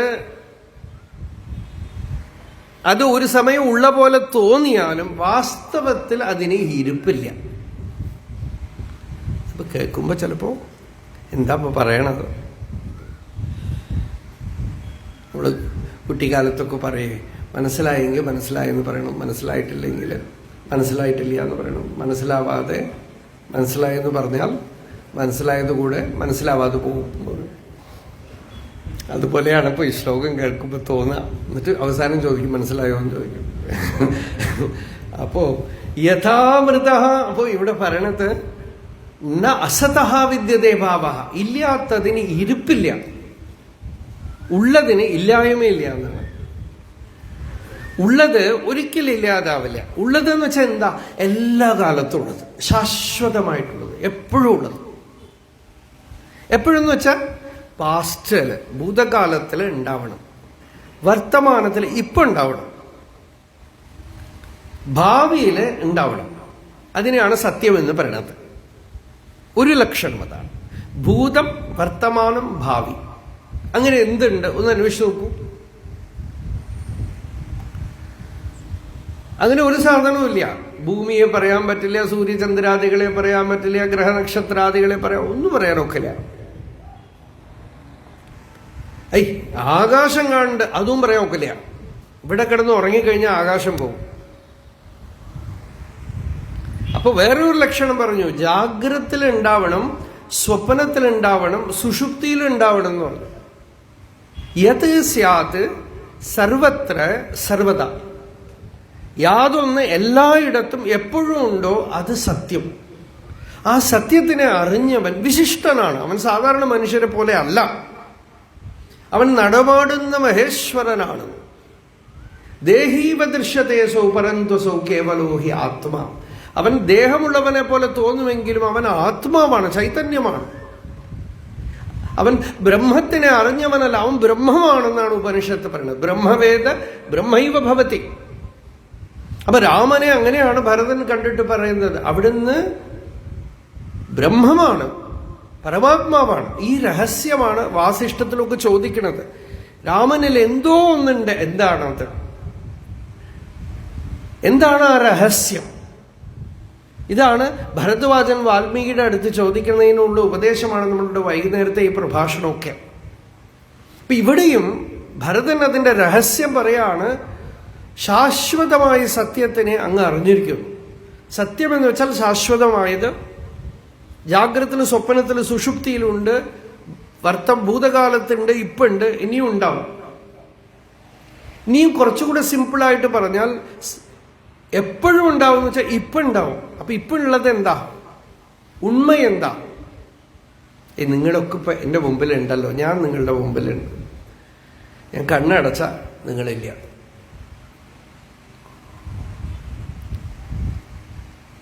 അറിയില്ല. അറിയണം എന്നാ പറയണത്. അവരുണ്ട്, അറിയണില്ല, അങ്ങനെയൊന്നും പറയാൻ പാടില്ല. എപ്പോഴും അറിയണം. അപരിലുപ്ത, ലോപിച്ചു പോവാത്ത അറിവ് വേണം, അതിന്റെ അസ്തിത്വം. തൊട്ടു നോക്കാം, തൊട്ടു നോക്കിയാലേ അറിയുള്ളൂ, ശബ്ദിച്ചാൽ അറിയാം, അതൊക്കെ ഇല്ലാതാവാം. നേരെ മറിച്ച് എനിക്ക് ഒരു കാര്യം ഉറപ്പുണ്ട്, എന്റെ അസ്തിത്വം, എന്റെ നിലനിൽപ്പ്, ഞാനുണ്ട് എന്നുള്ളത് എനിക്ക് സംശയമേ ഇല്ല. അത് അഭാവമേ ഇല്ല. ജാഗ്രതത്തിലും ഞാനുണ്ട്, സ്വപ്നത്തിലും ഞാനുണ്ട്, സുഷുപ്തിയിലും ഞാനുണ്ട്. ബാല്യം, കൗമാരം, യൗവനം, വാർദ്ധക്യം, എല്ലാ അവസ്ഥയിലും ആ എന്റെ അസ്തിത്വം, ഞാൻ എന്നുള്ള അനുഭവം മാറാതിരിക്കണം. ശരീരം മാറി. ഈ കാര്യമൊക്കെ എത്രയോ വർഷങ്ങളായിട്ട് പറയുന്ന കാര്യമാണ്. എനിക്ക് രസം തോന്നുക ഇവിടെ ഇരുന്ന് പറയുമ്പോഴേ, കൊച്ചു കൊച്ചു കുട്ടികൾ ഇങ്ങനെ ഇരുന്ന് കേൾക്കുമ്പോൾ, അത് ഇരിഞ്ഞാലക്കുടയ്ക്ക് മാത്രമുള്ള വിശേഷണമാണ്. അങ്ങനെ കേട്ടവരൊക്കെ ഇതാപ്പോ അദ്ദേഹമൊക്കെ വലിയ വിദ്വാനായിട്ട് ഇപ്പം ഇരിക്കുന്നുണ്ട്. അവരൊക്കെ കുട്ടികളായിട്ട് കേട്ടവരാണ്. അപ്പോ ഇതെല്ലാവർക്കും മനസ്സിലാവുന്ന കാര്യമാണ്. ഒരിക്കലും ഇവിടെ ഇരിഞ്ഞാലക്കുട എനിക്ക് ഓർമ്മയില്ല, ഏതോ ഒരു സ്കൂളിലാണ് കൊച്ചു കൊച്ചു കുട്ടികൾ, അവർക്ക് ഞാൻ ഈ കാര്യം പറഞ്ഞു കൊടുത്തു. ഞാൻ എന്താണ്, ശരീരമല്ല. അപ്പോൾ എന്നിട്ട് ഒരു ഇരുട്ട് റൂമിൽ ഇരിക്കുമ്പോഴും ഞാനുണ്ട് എന്നുള്ള അനുഭവമുണ്ട്. How do you know that? ഒരു നരന്ത എഴുന്നേറ്റ് നിന്നിട്ട് പറഞ്ഞു, I experience my presence. Presence എന്ന് പറഞ്ഞ അനുഭവം, സാന്നിധ്യം. അതൊക്കെ കഴിഞ്ഞാൽ സ്കൂളിൽ വേറൊരു തമാശ ഉണ്ടായി. ഇറങ്ങി വരുമ്പോൾ ഇത്രയുണ്ട് ഒരു സാധനം, ഇപ്പൊക്കെ വലുതായിട്ടുണ്ടാവും, കല്യാണം കഴിഞ്ഞ് കുട്ടികളൊക്കെ ആയിട്ടുണ്ടാവും. അയാളിങ്ങനെ ഒരു കാല് മുമ്പിൽ വെച്ച് ഒരു കാല് പുറകോട്ട് വെച്ച് എന്നോട് പറയാ, അമ്പലത്തിൽ തുടങ്ങിയില്ലേ, വരാൻ പറ്റിയില്ല. 2-3 ദിവസമായില്ലേ വരാൻ പറ്റിയില്ല. അത് മറക്കുകയില്ലേ എനിക്ക്. അപ്പോ അവരൊക്കെ ആയിരുന്നു മുഖ്യ ഓഡിയൻസ് മുമ്പിൽ. ഇടയ്ക്ക് ഒരു ആന ഇവിടെ നിർത്തിയിട്ടുണ്ടായിരുന്നു ഇല്ലേ, എവിടെ കണ്ണൻ, ഒരു ആന, ആ ആനയാണ് തോന്നുന്നു ഇവിടെ ഒരു കോലാഹലമൊക്കെ ഉണ്ടാക്കിയിടയില്ല. അപ്പൊ ആ ആന ആദ്യത്തെ ദിവസം ഇവിടെ സത്സംഗം നടത്താൻ പറ്റിയില്ല, കാരണം ആന ഇവിടുന്ന് കൂട്ടാക്കിയില്ല. ആ ആനക്കാരൻ പറഞ്ഞത് എനിക്ക് മറക്കുകയില്ല, സ്വാമി ആനയുടെ സ്വഭാവം നന്നല്ല, വണ്ടിയാണെങ്കിൽ തള്ളാൻ പറ്റും, ഇതിന് തള്ളാൻ പറ്റുമോ എന്നായിരുന്നു. പിന്നെ ഇവിടെ പിടിച്ച് നിർത്തിയിട്ട് അതിങ്ങനെ മതപ്പാടാണോ എന്തോ അറിയില്ല, അതിങ്ങനെ തല കുലുക്കി ഇടയ്ക്കിടയ്ക്ക് തുമ്പിക്കൈ പൊക്കി. നമ്മുടെ ആ ഗീതാ പ്രഭാഷണത്തിലൊക്കെ കേൾക്കാം, ആനയാണ് മുഖ്യ ശ്രോതാവെന്ന് ഇവിടെ ഇരുന്നിട്ട്. അപ്പോ ഈ വിദ്യ ആനയ്ക്ക് എന്തുകൊണ്ട് കേട്ടൂടാ? പശുർവേത്തി. നോക്കൂ, വിഷ്ണു ശിവൻ എന്ന് പറഞ്ഞാൽ ആനയ്ക്ക് അറിയില്ലായിരിക്കാം, പക്ഷേ ആനയ്ക്കുമുണ്ട് ഉള്ളിലൊരു ഞാൻ എന്നൊരു അനുഭവം. യാ തിര്യങ് നരദേവതാഭിരഹമിത്യന്തസ്ഫുടാഗൃഹ്യത്തെ. ഞാൻ എന്ന അനുഭവ രൂപത്തില് തിര്യക്കുകളുടെ ഉള്ളിൽ, മൃഗങ്ങളുടെ ഉള്ളിലും പക്ഷികളുടെ ഉള്ളിലും ഒക്കെ അനുഭവം ഉണ്ടെന്നാണ് ശങ്കരാചാര്യർ പറയണത്. സർവപ്രാണികളുടെ ഉള്ളിലും അഹമസ്മി, ഞാൻ എന്നുള്ള ആ അനുഭവ രൂപത്തിൽ ഒരു ചൈതന്യം പ്രകാശിക്കുന്നുണ്ട്. അത് സത്താണ്, അതിന് അഭാവമേ ഇല്ല. അത് ജാഗ്രതത്തിലുണ്ട്, സ്വപ്നത്തിലുണ്ട്, സുഷുപ്തിയിലുണ്ട്, ഭൂതകാലത്തുണ്ട്, ഇപ്പുണ്ട്, ഭാവി കാലത്തുണ്ടാവും. എപ്പോഴും അത് ഉള്ളതാണ്. അത് ഭൂതകാലത്തിൽ വർത്തമാനമാണ്, വർത്തമാനകാലത്തിൽ വർത്തമാനമാണ്, ഭാവിയിലും വർത്തമാനമാണ്. അത് എപ്പോഴും അസ്തിത്വമാണ്, നിലനിൽപ്പാണ്, എക്സിസ്റ്റൻസ് ആണ്, എക്സ്പീരിയൻസ്, അനുഭവമാണ്. അതുമാത്രമേ അനുഭവമുള്ളൂ. ബാക്കിയുള്ളതൊക്കെ കാണുന്നതും കേൾക്കുന്നതും ഇന്ദ്രിയവേദ്യ വിഷയങ്ങളാണ്. ഇത് മാത്രം അനുഭവമാണ്. കേവലാനുഭവാനന്ദ സ്വരൂപ. അതിന് മരണമില്ല, അത് ഒരിക്കലും ജനനവും അനുഭവിക്കില്ല. അതുകൊണ്ടാണ് നമ്മൾക്ക് ആർക്കും നമ്മൾ ജനിച്ചതൊന്നും അനുഭവിക്കാനൊന്നും പറ്റില്ല. മറ്റുള്ളവർ പറഞ്ഞിട്ട് അറിയണത്. ആർക്കെങ്കിലും അറിയോ ജനിച്ചത്? ബർത്ത്ഡേ ഒക്കെ പറയണ്ടല്ലോ അല്ലേ? ഈയിടെ നമ്മുടെ അവിടെ പണിയെടുക്കുന്ന ഒരു സ്ത്രീ, അവർക്ക് 65 വയസ്സെങ്കിലും മിനിമം ആയിട്ടുണ്ടാവണം. തിരുവണ്ണാമലയിൽ അവരോട് ചോദിച്ചു എത്ര വയസ്സായി, ചോദിച്ചു 50 നോക്കും. അപ്പൊ ഞാൻ ചിരിച്ചു. അപ്പൊ അവർ പറഞ്ഞു, അങ്ങനെയാണോ മകൻ പറയണത്? ആർക്കറിയുന്ന, അങ്ങനെയാണ് എൻ്റെ മകൻ പറയണതെന്ന്. അത്രയേ ഉള്ളൂ. ഇതൊക്കെ പറഞ്ഞ് കേൾവിയാണ്. ഇപ്പോഴാണ് നമ്മളതൊക്കെ ബർത്ത് സർട്ടിഫിക്കറ്റും ടൈമും ഇല്ലേ ഇതൊക്കെ സീല് ചെയ്ത് വെക്കണത്. പലപ്പോഴും നമ്മുടെ നാട്ടിൻപുറത്തൊക്കെ പല ആളുകൾക്ക് അവർക്ക് ജാതകവും ഇല്ല, ഡേറ്റ് ഓഫ് ബർത്തും ഇല്ല, ഒന്നുമില്ല. അന്നൊക്കെ ചോദിക്കുമ്പോൾ നമ്മുടെ അവിടെ ഒരു തള്ളയുണ്ടായിരുന്നു. ചോദിക്കും, വെള്ളച്ചി തള്ളയ്ക്ക് എത്ര വയസ്സായി? തൊങ്ങനെയായി മകനെ എന്ന് പറയും. പാലക്കാടത്തെ ഭാഷയാണ് തൊങ്ങനെയായി. ആ തൊങ്ങനെയെന്ന് വെച്ചാൽ എന്താ അർത്ഥമൊന്നുമില്ല, അറിയില്ല. അവർക്കും നമുക്കും വലിയ വ്യത്യാസമൊന്നുമില്ല. നമ്മൾ വെറുതെ പറയാണ് ഇത് ഡേറ്റ് എന്നൊക്കെ. പക്ഷെ ഒരാൾക്കും അനുഭവമില്ല ജനിച്ചത്. എന്താണെന്ന് വെച്ചാൽ consciousness can not take birth, no happening. അതാണ് ഭാവം എന്ന് പറഞ്ഞത്. ചൈതന്യത്തിൽ, സത്തയില് ഭവിക്കലില്ല, അതിൽ നാശവുമില്ല, അതിൽ കാലം, ടൈമില്ല. എപ്പോഴും അത് ഇരുപ്പാണ്, അസ്തിത്വം മാത്രമാണ്. അതിലിരിക്കുന്നവനാണ് മുക്തപുരുഷൻ എന്നാണ്. മനസ്സിൽ പെട്ടാൽ, മനസ്സ് ഇന്നലെ, നാളെ, ഡേറ്റ്, തിഥി, നക്ഷത്രം, വാരം ഒക്കെ പറയും. പൊതുവെ സന്യാസികൾക്ക് സന്യാസാശ്രമത്തിന് ശേഷം എന്താ പറയാന്ന് വെച്ചാൽ, നിയമം ഒരു തിഥിയുമില്ല, വാരവുമില്ല, നക്ഷത്രവുമില്ല. ഈ കർമ്മകാണ്ഡത്തിൽ പെട്ട ആശ്രമധർമ്മത്തിൽ ഇരിക്കുന്ന ആളുകളുടെ കാര്യം വേറെ. ശരിക്കും വേദാന്ത ശ്രവണ മനന നിധിധ്യാസനത്തിന് വന്നു കഴിഞ്ഞാൽ തിഥി, നക്ഷത്രം, വാരം യാതൊന്നും നോക്കില്ല എന്നാണ്. ശരിക്കും എന്തിനാ അത് എന്ന് വെച്ചാൽ, രാവും പകലും പോലും വ്യത്യാസമില്ലാതെ ആത്മധ്യാനം ചെയ്യാനാണ് ഈ ആശ്രമം. വേറെ ഒന്നും അതിന് പർപ്പസില്ല. അപ്പൊ രാവും പകലും ഇല്ലാതെ ചിതാകാശത്തിൽ രമിക്കാനാണ് ഈ ആശ്രമം. രാമനെ കണ്ടിട്ട് ഭരതൻ പറയാണ്, അങ്ങ് അങ്ങനെയാണ്. മരിച്ചു കഴിഞ്ഞ ആൾക്ക് എങ്ങനെ ഈ ലോകമോ ലോകത്തിലുള്ള വിഷയങ്ങളോ ഒന്നും സത്യമല്ലയോ, അതുപോലെ തന്നെ ജീവിച്ചിരിക്കുമ്പോൾ തന്നെ അങ്ങക്ക് ഈ ലോകമോ ലോകത്തിലുള്ള വിഷയങ്ങളോ ഒന്നുമില്ല. യഥാമൃത തഥാ ജീവൻ. എങ്ങനെ മരിച്ചു കഴിഞ്ഞാലോ അതേപോലെ തന്നെ ജീവിച്ചിരിക്കുമ്പോൾ. യഥാ സതി തഥാ സതി. എങ്ങനെ ഇല്ലാത്തപ്പോഴോ അതേപോലെ തന്നെ ഉള്ളപ്പോഴും. യഥാ അസതി തഥാ സതി. ഈ കാര്യം എന്താ, ഒരു പ്രത്യേക എക്സ്പീരിയൻഷ്യൽ സ്റ്റേറ്റ് ആണോ? യസ്യൈഷ ബുദ്ധിലാഭസ്യാത്. ആർക്കാണോ ഈ ബുദ്ധിലാഭം എന്ന് വെച്ചാൽ ഇതൊരു അറിവാണെന്നാണ്, ഇതൊരു റെക്കഗ്നിഷനാണ്, പ്രത്യഭിജ്ഞയാണ്. ഈ ബുദ്ധിലാഭം ആർക്കുണ്ടോ അവൻ എങ്ങനെ ശോകിക്കും? അവൻ എവിടുന്ന് ശോകം വരും? അവൻ എങ്ങനെ ശോചിക്കും? പരിതപ്യേത കേന സഹ. അവൻ എങ്ങനെ പരിതപിക്കും? അവൻ എവിടുന്ന് ദുഃഖം വരും? വിഷമം എവിടുന്ന് വരും? ഇത്തരത്തിലുള്ള അറിവ് ആർക്ക് സാധിക്കും? പരാവരജ്ഞോ യസ്യാത് യഥാത്വം അനുജാധിപ. ഇങ്ങനെ ആത്മാവിനെ അറിഞ്ഞു. അവരം എന്ന് വെച്ചാൽ പ്രപഞ്ചം. പ്രപഞ്ചത്തിന് ഈ ഇന്നതെന്ന് അറിഞ്ഞു. തൻ്റെ ഉള്ളില് സത്യത്തിനെ അറിഞ്ഞിട്ട് ഈ പ്രപഞ്ചം കാണുമ്പോൾ ഇതുമൊക്കെ തന്നെ ഭഗവത് സ്വരൂപം തന്നെയാണ്, ആത്മസ്വരൂപം തന്നെയാണ്.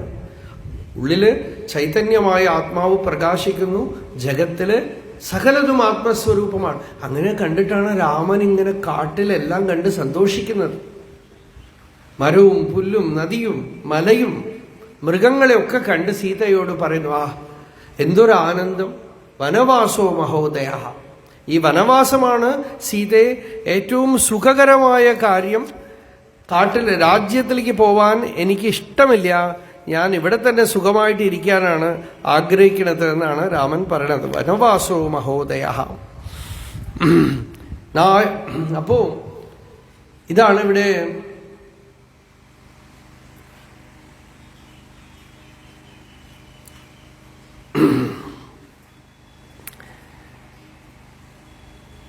ഈ അറിവ് ആർക്കുണ്ടോ സയേവ വ്യസനം പ്രാപ്യ വിഷീദത്തും അർഹതി. അത്തരത്തിലുള്ള ജ്ഞാനി എത്ര വലിയ വ്യസനം വന്നാലും വിഷാദത്തിന് ആളാവില്ല. ഞാൻ വിഷീദിത്തും അർഹതി, വിഷാദം കർത്തും അർഹതി. വിഷാദം അയാൾക്ക് വരില്ല, വിഷമം വരില്ല. ഇതാണല്ലോ ഇപ്പൊ നമുക്കും വേണ്ടത്. ഭരതൻ രാമനെ ഒരു ദൃഷ്ടാന്തമാക്കി വെച്ചുകൊണ്ട് പറയാണ്, ഇത്രയും വലിയ തത്വജ്ഞാനം ഉള്ളിൽ ഉള്ളത് കൊണ്ടാണ് നാളെ രാജ്യം എന്ന് പറഞ്ഞപ്പോൾ ശരിയെന്ന് പറഞ്ഞു. രാജ്യമില്ല, കാട്ടിലേക്ക് പോകണം എന്ന് പറഞ്ഞപ്പോൾ ശരിയെന്ന് പറഞ്ഞു. കാട്ടിൽ വന്ന് സന്തോഷമായിട്ടിരിക്കണം. ഇത് നമ്മളും കുറച്ച് നമ്മളുടെയൊക്കെ ജീവിതത്തിൽ എടുക്കാമെങ്കിൽ ജീവിതം ഇങ്ങനെ മാറി മറിഞ്ഞുകൊണ്ടേയിരിക്കും. സുഖം വരും, ദുഃഖം വരും, ഇഷ്ടപ്പെടുന്ന കാര്യം നടക്കും, ഇഷ്ടപ്പെടാത്ത കാര്യങ്ങളും നടക്കും. ഇതൊക്കെ നമ്മളുടെ മുമ്പിൽ നടക്കുമ്പോഴും നമ്മളുടെ മനസ്സ് ശോകാഭിഭൂതമാവാതെ അല്ലെങ്കിൽ ഓവർ എക്സൈറ്റഡ് ആവാതെ ഹർഷത്തിനടിമയാവാതെ ഇരിക്കുമെങ്കിൽ നമുക്കും ശാന്തി ഉണ്ടാവും. ഈ ശാന്തി ആത്മാവിന്റെ സ്വരൂപമാണ്. ശാന്തി നമ്മളുടെ സ്വരൂപമാണ്. ശാന്തിയാണ് നമ്മൾ പ്രതിദിനം ധ്യാനം ചെയ്ത് നേടിയെടുക്കേണ്ടതും ഈ ശാന്തിയാണ്. ഇവിടെ സംഗമേശ്വര സ്വാമി നിരന്തരം ആ ശാന്തിയുടെ സമാധിയിലാണ് ഇരിക്കുന്നത്. അതുകൊണ്ടാണ് ആ സന്നിധിയില് അത്ര പ്രബലമായ ശാന്തി. ശാന്തി നോക്കൂ, ഒരു ക്ഷേത്രത്തിനെയൊക്കെ കുറിച്ച് ഇങ്ങനെ സത്സംഗത്തിലൊക്കെ പറഞ്ഞ നാളെ യൂട്യൂബിലൊക്കെ വരുമ്പോൾ ആളുകൾ ഇങ്ങനെ വരിവരിയായിട്ട് വന്ന് അവിടുത്തെ സമാധാനം പോകാൻ പാടില്ല. അതുകൊണ്ട് ഇപ്പൊ ഞാൻ തിരുവണ്ണാമല പോലും പറയണില്ല. മുമ്പൊക്കെ തിരുവണ്ണാമല പറഞ്ഞിട്ട് അവിടെ തിരക്കില്ലാത്ത സ്ഥലമാണ്, അധികം ആളുകൾക്ക് അറിയാത്ത സ്ഥലമാണെന്നൊക്കെയാണ് പഴയ പ്രഭാഷണം. അതൊക്കെ കേൾക്കുമ്പോൾ ഇന്നത്തെ ആളുകൾ അത്ഭുതപ്പെടും, എന്താ സ്വാമി ഇങ്ങനെയൊക്കെ പറയണമെന്ന്. ഇപ്പൊ തിരക്കിയിട്ട് ശ്വാസം വിട സ്ഥലമല്ലേ അവിടെ. അപ്പോ നമ്മളുടെ ദിവ്യക്ഷേത്രങ്ങളൊക്കെ കാണുമ്പോൾ എന്ത് അലൗകികമാണ്, എത്ര പ്രശാന്തമാണ്. ഇതൊക്കെ എന്തിനു വേണ്ടിയിട്ടാണ്? ശാന്തിക്ക് വേണ്ടിയിട്ടാണ്. ഇവിടെയൊക്കെ ഏകാന്തമായി എവിടെയെങ്കിലുമൊക്കെ ഇരുന്ന് സ്വസ്ഥമായിട്ട് ധ്യാനിക്കാം. തിരക്ക് കൂടിക്കഴിഞ്ഞാൽ ആരും ധ്യാനിക്കാനൊന്നും സമ്മതിക്കില്ല.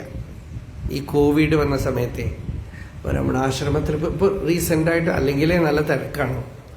അപ്പോൾ കോവിഡ് വന്ന സമയത്ത് ഒരു 11 മണിയാകുമ്പോൾ ക്ലോസ് ചെയ്യും. അധികം തിരക്ക് കൂടാൻ പാടില്ല എന്നൊക്കെയാണല്ലോ നിയമം. അപ്പോൾ ഒരാളിങ്ങനെ കേണപേക്ഷിക്കുകയാണ് സെക്യൂരിറ്റിയുടെ അടുത്ത് ആശ്രമത്തിലെ. അപ്പം ഗേറ്റിൽ നിന്നുകൊണ്ട് ഞാൻ ഒന്ന് പോയി കണ്ടിട്ട് വരട്ടെ, അടയ്ക്കാൻ സമയമായി അയാൾക്ക്. അപ്പം അയാൾ പറയാണ് പോയിക്കോ. ഉള്ളിൽ പോയി നമസ്കരിച്ച് അങ്ങനെ വരണം. ധ്യാനിക്കോ മറ്റോ ചെയ്തുണ്ടല്ലോ. നല്ല സെക്യൂരിറ്റി എന്ന് വിചാരിച്ചു.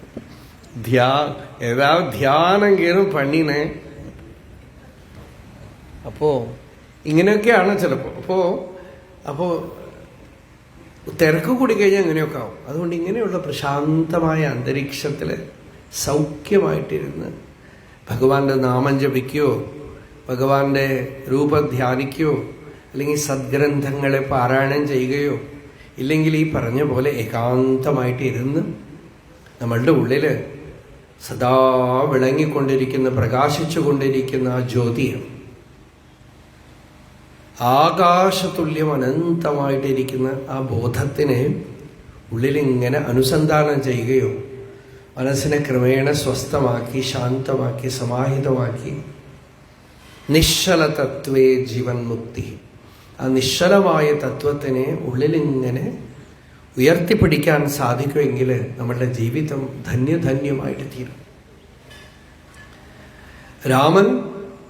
രാമന്റെ രാമത്വം അതാണ്. രാമന്റെ രാമത്വം അതാണ്. സർവജ്ഞ സർവദർശീച ബുദ്ധിമാൻ ശാസി രാഘവ.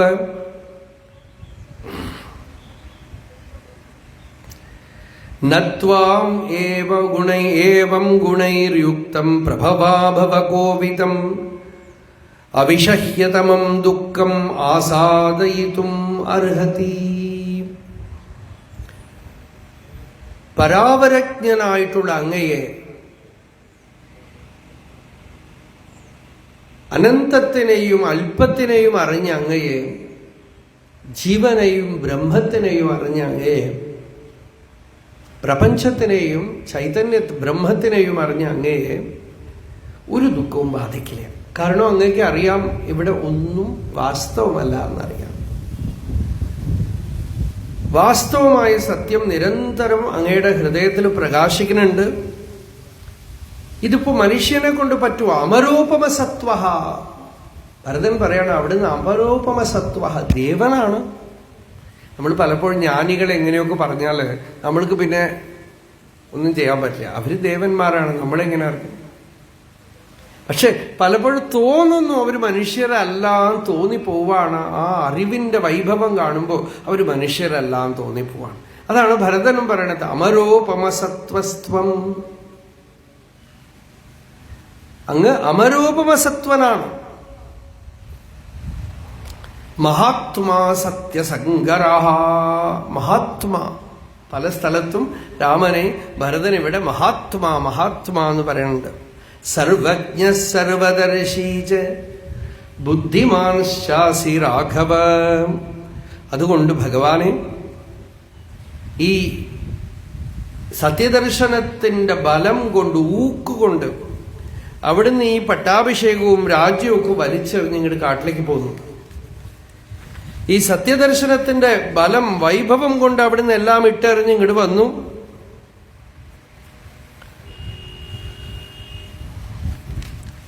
ഇത് സാമാന്യ മനുഷ്യന് സാധിക്കാത്തതാണ്.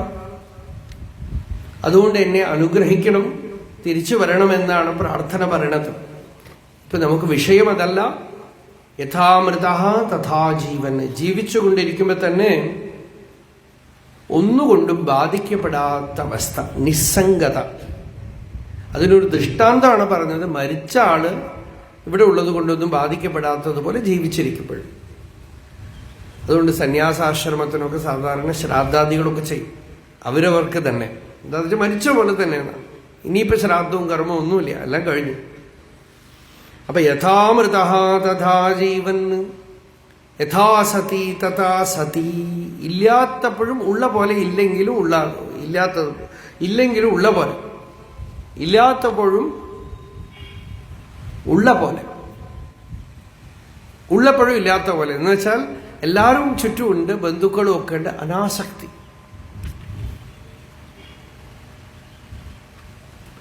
പലതും തനിക്ക് ജീവിതത്തിലില്ല, എന്നാലും നല്ല സന്തോഷം, സുഖം. സന്തോഷത്തിന് വസ്തുക്കളൊന്നും വേണമെന്നൊന്നുമില്ല, ആനന്ദം.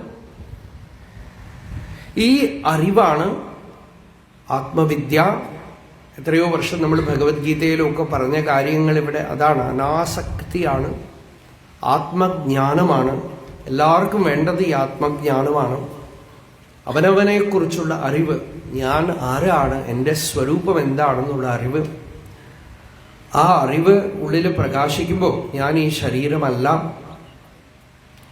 ശുദ്ധ ചൈതന്യമാണെന്നറിയും. വിശുദ്ധം സച്ചിദാനന്ദ രൂപം ഗുണാധാരം ആധാരഹീനം സുമാന്യം മഹാന്തം വിഭാന്തം ഗുഹാന്തം ഗുണാന്തം സുഖാന്തം സ്വയം ധാമ രാമം പ്രപദ്യേ എന്നാണ് ശങ്കരാചാര്യർ രാമഭുജംഗ പ്രയാതത്തില് സ്തുതിക്കുന്നത്. സച്ചിദാനന്ദ രൂപം, സത്ത് ചിത്ത ആനന്ദം, ഇത് നമ്മളുടെ ആത്മസ്വരൂപമാണ്. അതാണ് രാമന്റെ സ്വരൂപം, അതാണ് സംഗമേശ്വര സ്വാമിയുടെ സ്വരൂപം. ഈ ഭഗവാൻ രാമൻ ഞാൻ 14 വർഷത്തിന് മുമ്പ് തിരിച്ചു വരില്ല എന്ന് പറഞ്ഞു. ഭരതൻ ഞാൻ അയോധ്യയിലേക്ക് പ്രവേശിക്കില്ല എന്നും പറഞ്ഞു. രാമപാതുകയെ ശിരസിൽ വെച്ചുകൊണ്ട് പുറത്ത് നന്ദിഗ്രാമത്തിൽ 14 വർഷം കാത്തുകൊണ്ടിരുന്നു ഭരതൻ, തപസ്സോടുകൂടെ. തണുപ്പും ചൂടും ഒക്കെ സഹിച്ച് ഒരു മഹർഷിവര്യനായിട്ട്. ആ സങ്കല്പമാണ് നമുക്കും ഇവിടെ സംഗമേശ്വര സ്വാമിയുടെ സന്നിധിയിൽ. ഋഷിതുല്യനായിട്ട് ഭരതൻ വസിച്ചു. അപ്പോ ഇത് നമുക്കും ജീവിതത്തിൽ കുറച്ച് തപസ് വേണം, ഭഗവത് ആരാധനാലക്ഷണമായ ധർമ്മം വേണം. ഇത്തിരി ഭഗവൻ നാമജപം, സദ്ഗ്രന്ഥങ്ങളെ പഠിക്കുക, സത്സംഗത്തിലിരിക്കുക, ഇതൊക്കെ ചെയ്യാമെങ്കിൽ നമ്മളുടെ മനസ്സ് കുറച്ച് പരിപാകപ്പെട്ട് നമുക്ക് ശാന്തി ഉണ്ടാവും, ജീവിതത്തിലൊരു തൃപ്തി ഉണ്ടാവും. വിഷമം വരും, എല്ലാവർക്കും ദുഃഖങ്ങൾ, പ്രാരബ്ധ വിഷമങ്ങളൊക്കെ വരുമ്പോഴും അതൊക്കെ സഹിച്ച്, ഒരുപക്ഷെ വിഷമിക്കുമ്പോൾ ഒന്നും ചെയ്യാൻ പറ്റില്ല, അത് കഴിഞ്ഞിട്ടെങ്കിലുമൊക്കെ ഏകാന്തമായിട്ട് ഇരുന്നു ഒന്ന് വിചാരം ചെയ്ത്. പല ആളുകളും പറയാറുണ്ട്, ഒരുപാട് വലിയ ദുഃഖങ്ങളൊക്കെ ജീവിതത്തിൽ വന്നു, അത് കഴിഞ്ഞ് നമ്മൾ ഈ സത്സംഗമൊക്കെ കേട്ട് കേട്ട് കേട്ട് മനസ്സിൽ നല്ല ശാന്തി ഉണ്ട് എന്നൊക്കെ പറയും. എത്ര വലിയ ദുഃഖങ്ങളറിയോ ഓരോരുത്തർക്ക്. ചിലർ ചെറിയ ചെറിയ ദുഃഖങ്ങളൊക്കെ വലുതായിട്ട് കരുതും. ചില ആളുകളുടെ ദുഃഖമൊക്കെ കണ്ടു കഴിയുമ്പോൾ നമുക്ക് കേട്ടുകൊണ്ടിരിക്കുന്നത് നമുക്ക് തന്നെ വിഷമം തോന്നും. ചിലർക്ക് കൺമുമ്പിൽ വെച്ച് മക്കൾ മരിക്കുന്നത് കാണേണ്ട ദുഃഖം, ഭർത്താവ് മരിച്ച ദുഃഖം, ഭാര്യ മരിച്ച ദുഃഖം, വ്യാധികളുടെ ദുഃഖം, ദാരിദ്ര്യം കൊണ്ടുള്ള വിഷമങ്ങൾ, ഇങ്ങനെ പലതും ഈ യാത്ര ചെയ്യുന്തോറും ഞങ്ങളൊക്കെ ഈ ചെവിയിൽ കേൾക്കുന്ന കാര്യങ്ങളാണ് പലതും. ഇതൊക്കെ കാണുമ്പോൾ നമ്മൾ സന്തോഷിക്കണം, ഭഗവാനെ നമ്മൾ ഇങ്ങനെയൊക്കെ ഇരിക്കുന്നുണ്ടല്ലോ, നേരത്തിന് ഊണെങ്കിലും കിട്ടുന്നുണ്ടല്ലോ എന്നെങ്കിലുമൊക്കെ സന്തോഷമുള്ളൂ. അപ്പോൾ സന്തോഷ പരമം ധനം, സന്തുഷ്ടി പരമം ധനം. ഏറ്റവും വലിയ ധനം എന്താണെന്ന് വെച്ചാൽ കിട്ടുന്നത് കൊണ്ട് സന്തോഷമായിട്ടിരിക്കുക, ശാന്തിയായിട്ടിരിക്കുക, ആനന്ദമായിട്ടിരിക്കുക. അപ്പോൾ ഗൃഹസ്ഥാശ്രമം ഒരു വിഷമവും കൂടാതെ നടക്കും, കുടുംബത്തിലും ഒക്കെ സമാധാനമായിട്ട് ഇരിക്കാൻ നോക്കും. ഇനിയിപ്പോൾ കുടുംബത്തിലൊക്കെ സഹിക്കുക വയ്യാത്ത വിഷമങ്ങൾ വന്നാലും ഈ അറിവ് കൊണ്ട് ശാന്തി നേടാൻ പറ്റും, ജ്ഞാനം നേടാൻ പറ്റും. ആർക്കാണോ മുക്തിമാർഗത്തിൽ സഞ്ചരിക്കേണ്ടത് അവർക്കുള്ള വഴിയും തുറന്നു കിട്ടും. ഇതൊക്കെ സംഗമേശ്വര സ്വാമിയുടെ പരമാനുഗ്രഹ വിശേഷം കൊണ്ട് സാധിക്കുന്നതാണ്. ഈ ഋഷ്യാശ്രമമായ ഇവിടെ ഈ തീർത്ഥ സന്നിധിയിൽ കുറേ ദിവസമായിട്ട് വരണം എന്ന് വിചാരിച്ചിരിക്കുകയാണ്. പല ഭക്തന്മാരും നമ്മൾ പറയണത് കേട്ടിട്ടും ഇവിടെ വന്ന് ദർശിക്കണം എന്ന് ആഗ്രഹിച്ചവരൊക്കെ വന്നിട്ടുണ്ട്. ഇപ്പോൾ ഈ ഒരു ദിവ്യസന്നിധിയിൽ നമുക്ക് കുറച്ചു നേരം ഭഗവാനെ ധ്യാനിക്കാനും ആത്മവിദ്യ പറയാനും കേൾക്കാനും ഒക്കെ സാധിച്ചു. വീണ്ടും എപ്പോഴെങ്കിലുമൊക്കെ ഭഗവത് കൃപ അതിന് അവകാശം ഉണ്ടാക്കുകയാണെങ്കിൽ വീണ്ടും ഈ സന്നിധിയിൽ കാണാം. നമുക്ക് ഇന്ന് വൈകുന്നേരം തൃശ്ശൂർ സത്സംഗമുണ്ട്. വഴിനടക്കാവ് സമൂഹമഠത്തിൽ വാസിഷ്ടം ആണ് നിർവാണ രാമായണം എന്ന പേരിൽ നടക്കുന്നത്. അവിടെ നമുക്ക് കാണാം. സർവത്ര ഗോവിന്ദനാമ സങ്കീർത്തനം ജാനകീകാന്തസ്മരണം ഹര നമഃ പാർവതീപതയേ ഹര ഹര മഹാദേവ. നമസ്കാരം. മുജ്ജന്മ സുഹൃതം കൊണ്ടും ഗുരുകാരണവന്മാർ ചെയ്ത സത്പ്രവൃത്തി കൊണ്ടുമാണ് നമ്മൾക്ക് എല്ലാവർക്കും ഇന്നിവിടെ ഇങ്ങനെയൊരു സത്സംഗത്തിൽ പങ്കെടുക്കുവാൻ സാധിച്ചത്. നാളെ പുനർദം നക്ഷത്രം, ശ്രീരാമചന്ദ്രൻ്റെ ജന്മനക്ഷത്രം. മറ്റന്നാൾ ശ്രീരാമനവമി. ഇത് ഭരതക്ഷേത്രം. സ്വാമികളുടെ വാക്ക് തന്നെ എടുക്കുകയാണെങ്കിൽ ആശ്രമ സമാനമായ ഒരു യതിരൂപത്തിൽ ഭഗവാൻ സ്ഥിതി ചെയ്യുന്ന സ്ഥലം. ആ സന്നിധിയിൽ വെച്ച് രാമചന്ദ്രനെയും ഭരതസ്വാമിയെയും കണക്ട് ചെയ്തിട്ടുള്ള ഒരു സത്സംഗത്തിന് നമ്മൾക്ക് എല്ലാവർക്കും ഭാഗമാക്കാനായി എന്നുള്ളതിൽ നമ്മൾക്കൊക്കെ ആനന്ദിക്കാം. ഇനിയും ഇത്തരം സത്സംഗങ്ങൾ സ്വാമിജിയുടെ നേതൃത്വത്തിലും മറ്റ് ആചാര്യരുടെ നേതൃത്വത്തിലും ഈ ക്ഷേത്ര പരിസരത്ത് ഉണ്ടാവണമെന്ന് നമുക്കെല്ലാവർക്കും പ്രാർത്ഥിക്കാം. ഇത് ഇവിടെ സാധ്യമായത് പല ആൾക്കാരുടെയും ദേവസ്വം കമ്മിറ്റി മെമ്പേഴ്സ്, ഇവിടുത്തെ ഉദ്യോഗസ്ഥർ, ദേവസ്വം ജീവനക്കാർ, ഇവരെല്ലാവരുടെയും പിന്നെ നിങ്ങൾ ഓരോരുത്തരുടെയും സഹകരണം മൂലമാണ്. സർവോപരി സ്വാമിജി ഇവിടെ എത്താൻ സാധിച്ചതും വലിയൊരു പുണ്യമായിട്ട് കാണണം നമ്മൾ. അവർക്കെല്ലാവർക്കും നന്ദി പറയുന്നു. സംഗമധർമ്മ സ്വാമിക്ക് വേണ്ടി സ്വാമിക്ക് ഒരു പാദ കാണിക്ക ഗുരുസമർപ്പണം നടത്തുന്നതാണ്. അതുവരെ നിങ്ങളെല്ലാവരും അവരവരുടെ സീറ്റുകൾ ഉപവിഷ്ടരാവണമെന്ന് അഭ്യർത്ഥിക്കുന്നു.